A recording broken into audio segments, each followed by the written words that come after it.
as I asked you the previous question, wherein, normally people in the better spaces, they feel secured and they feel, why should we react? Why should we even respond? Let us stay calm. So why did you feel that it is responsibility on you to react, to respond, to raise your voice and raise an alarm? But nobody is responding, ma'am. I felt bad. I took a stand. I waited for 24 hours for any media person to pick it up. None of them actually picked up. They're actually ready to write about some nonsense, some affairs, some non-affairs. Is that what the media is all about? Why can't they take this up? They should have. Yeah. Where are we heading? Where is our moral compass? Is this all? This is what we learned. This is what our basics are. Tappu kadandi. Tappanappudu you should actually put your foot down. If I'm wrong, I'll put my foot down. I'll say I'm wrong. It's my fault. Whereas we have to correct the society kadandi. We have to tell them this is wrong, this is right. This dark comedy in the freedom of speech under. Freedom of speech, there's two things. There's one, freedom of speech for you to say anything, but second, you should not hurt other people's sentiments. They forget, they don't know about that. It's freedom of speech is Article 19, Article 19, and 19(1) or 19(2) is if you have anything hurting to say, you will not say that. People are not realizing that fact, not knowing that IPC section. They're actually talking about freedom of speech, freedom of speech. Freedom of speech has got two parts. One, where you can speak anything. Second, if you're hurting anybody's sentiments, don't say it out loud. Yeah. That's where the moral compass is, moral ground is. Where are we going with all this? So was this the first time that you ever reacted for child safety or protection of children's rights? Or were you doing this even earlier? Because I know you were an activist all the while, but about child rights, when was this?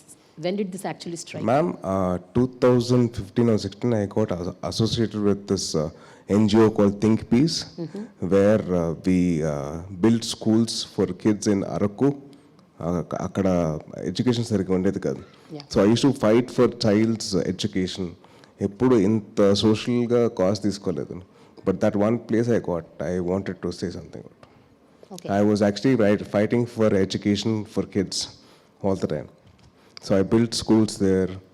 I influenced a lot of people to put in money into that organization. And then it's always that, it's always been in part of my life that I want to do something about it. I think you've also adopted few kids in Telangana, right? Yes, in some village. Yeah, I did. So what do you do basically? Adopting means do you do end-to-end of I try to give them education and proper nutrition, and not adopting, but I used to just sponsor like a few things. And every month I sponsor food for a charitable trust where they give food for like 100 kids. It doesn't cost me much. Yeah. It's all about the thought, and if you want to do something about it, that's about it. Okay. What do you think about children of today's age when the digital space has plunged in such a massive level? And do you think that it was the same 2 to 3 decades ago, or when you were kids, when we were kids, and people sitting over there, they were all kids? Is it the same? What do you think, Tej? I think human interaction has gone down, man. Parents have stopped talking to the kids. The kids have stopped talking to the parents, to friends, to teachers. They're giving more time for social media or these AI platforms. So in that way, they're actually losing the social interaction. So I think there should be a moderation for the kids or for the parents to involve into the kids' lives. So there's more, I think that if at all the kids' lives are more intact with the parents or with the teachers or with the friends, all this would not take place, or all this would not happen. What were you as a kid?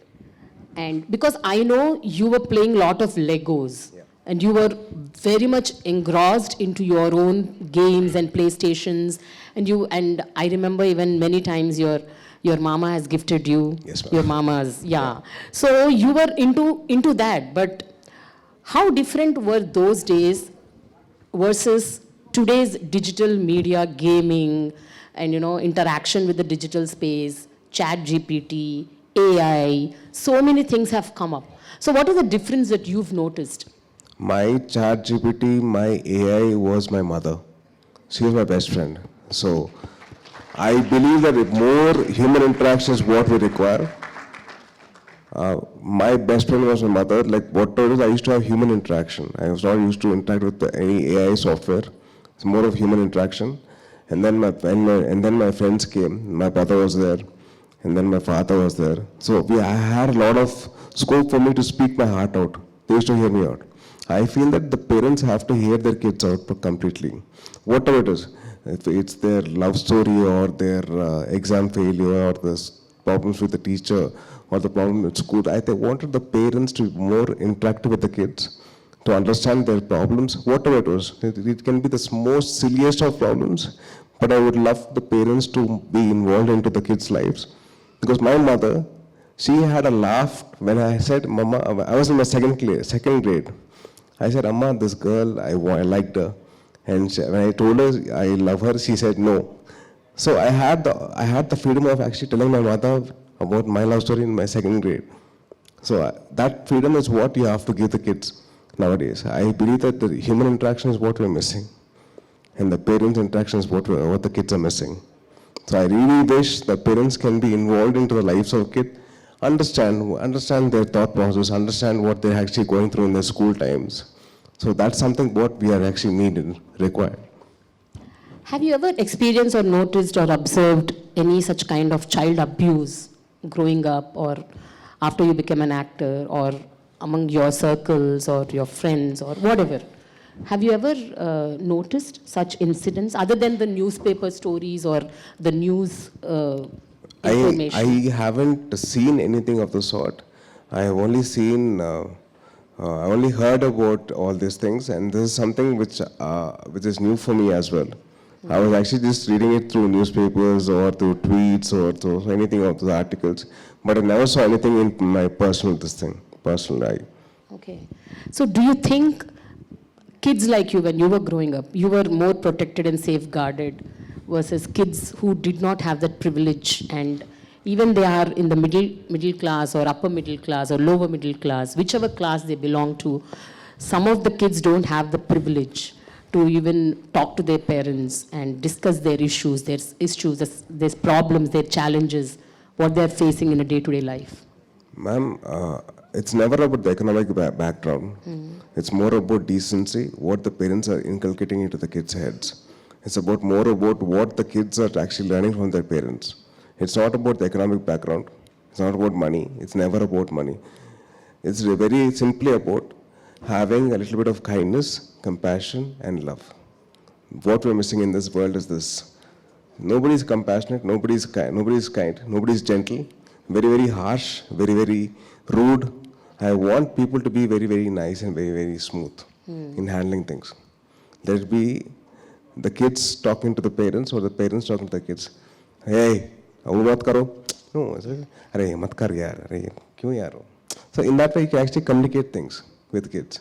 Make it a fun thing for the kids to come and communicate with the parents. My mom used to joke about it, and she made me feel at ease. So that kind of made me feel easy for me to come and talk to my mother. Yeah. But Tej, tell me one thing. See, whenever you hear to such news, just now, half an hour back, I heard Mr. Rakshit Tandon telling something which is like shocking to me, even as a journalist, though I have so many years of experience, certain things that I myself don't know. He told me that there are kids who interacted with the ChatGPT and committed suicide. I was like shocked. I said, what? What is happening? What is happening in today's world?